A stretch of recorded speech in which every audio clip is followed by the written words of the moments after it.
ఆయన fire brand leader. ఆయన మాటలు మంటలు రేపుతాయి, రాజకీయ పార్టీల మధ్య అగ్ని జ్వాలలు రగిలేలా చేస్తాయి.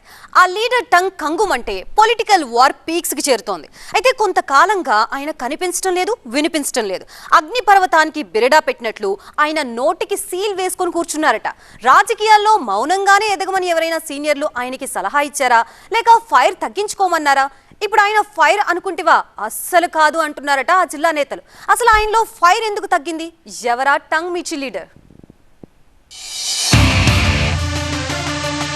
అప్పట్లో టంగ్ మిర్చి లీడర్, ఇప్పుడు సైలెన్స్ ప్లీజ్, కామ్గా ఉంటా ఉన్న కౌశిక్ రెడ్డి.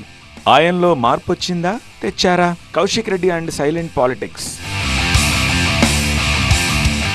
బీఆర్ఎస్ నేత హుజూరాబాద్ ఎమ్మెల్యే కౌశిక్ రెడ్డి నోరు విప్పితే చాలు భూకంపం పుడుతుంది. ఆయన మాట్లాడితే అగ్గి రాజుకుంటుంది. ఈ ఫైర్ బ్రాండ్ లీడర్ విరుచుకుపడ్డారంటే కలకలం పుట్టాల్సిందే. తెలంగాణ పాలిటిక్స్లో కలవరం రేగాల్సిందే. సంచలనాలకు ఆయన కేర్ ఆఫ్ అడ్రస్గా మారిపోయారు. కాంగ్రెస్ సర్కార్తో పాటు అధికారులను కూడా ఆయన తరచూ టార్గెట్ చేస్తూ ఉంటారు. వారంలో 2-3 సార్లు ఆయన వార్తల్లో వ్యక్తిగా మారుతూ ఉంటారు. ఇక బీఆర్ఎస్పై ఎవరైనా విమర్శలు చేస్తే ఆయన నుంచి రియాక్షన్ ఒక రేంజ్లో ఉంటుంది. అలాంటి కౌశిక్ రెడ్డి 2 నెలల నుంచి మౌనంగా ఉంటున్నారు. ఎక్కడా మీడియా ముందు కూడా రావట్లేదు. విమర్శలకు కూడా ఆయన దూరంగా ఉంటున్నారు. దీంతో ఈ ఫైర్ బ్రాండ్ లీడర్లో ఇప్పుడు ఫైర్ తగ్గిందా అని ఉమ్మడి కరీంనగర్ జిల్లా పొలిటికల్ సర్కిల్స్లో చర్చ జరుగుతోందట. ఈ సైలెన్స్ ఫేజ్కు ముందు ఎమ్మెల్యే కౌశిక్ రెడ్డి అంటే ఓ అగ్గిబరాట. ఆయన కరీంనగర్లో ఉంటే అక్కడ కాక పుట్టించేవాళ్ళు, హైదరాబాద్లో ఉంటే అక్కడ హై టెన్షన్ తప్పదు. కౌశిక్ రెడ్డి ప్రెస్ మీట్ పెడితే రాజకీయ నేతలు తన్నుకు చావాల్సిందే అనే రేంజ్లో డైలాగ్ డైనమేట్లు పేలుతాయి.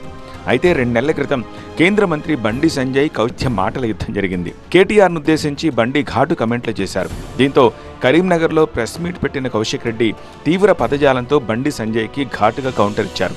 దీంతో బీజేపీ నేతలు కరీంనగర్లోని BRS MLA Gangula Kamalakar camp ఆఫీస్పై దాడి చేశారు. దీంతో 2 రోజుల పాటు ఉద్రిక్త పరిస్థితులు చోటు చేసుకున్నాయి. అప్పటి నుంచి కౌశిక్ రెడ్డి సైలెంట్ అయిపోయారు. ఈ 2 నెలల నుంచి ఆయన ఎక్కడా నోరు విప్పలేదు. అయితే ఇప్పుడు తెలంగాణ గట్టు మీద రాజకీయం రసవత్తరంగా మారింది. కాంగ్రెస్ వర్సెస్ హరీష్ అండ్ కేటీఆర్ అన్నట్టుగా డైలీ మాటల యుద్ధం ముదురుతోంది. సింగరేణి బొగ్గు నిల్వలు, ఇసుక అక్రమ రవాణాపై 2 పార్టీలు విమర్శలు చేసుకోని రోజులేదు. అయితే బీఆర్ఎస్ కాంగ్రెస్ మధ్య ఇంత రచ్చ జరుగుతోన్న కౌశిక్ రెడ్డి మాత్రం నోరు విప్పట్లేదు. ఎవరిపైనా విమర్శలు చేయట్లేదు. ఆయన సెగ్మెంట్లోనే మానేరు బాగుంటుంది. అక్కడి నుంచి ఇసుక తరలింపుపై వివాదాలు, ఆరోపణలు భగ్గుమంటున్నాయి. ఇక దాని గురించి కూడా కౌశిక్ రెడ్డి మాట్లాడట్లేదు. అటు బీజేపీని కానీ ఇటు కాంగ్రెస్ నేతలను కానీ పల్లెత్తు మాట అనట్లేదు. కౌశిక్ రెడ్డి మౌనానికి అర్థమేమిటో ఎవరికీ అంతు చిక్కట్లేదు. అయితే అవసరం వచ్చినప్పుడు కాంగ్రెస్ సర్కార్పై కౌశిక్ మళ్లీ విరుచుకుపడతారని ఆయన అనుచరులు చెప్తున్నారు. అయితే కౌశిక్ రెడ్డి నోరు విప్పి మాట్లాడేదాకా ఈ సైలెన్స్ సస్పెన్స్ కొనసాగుతూనే ఉంటుంది.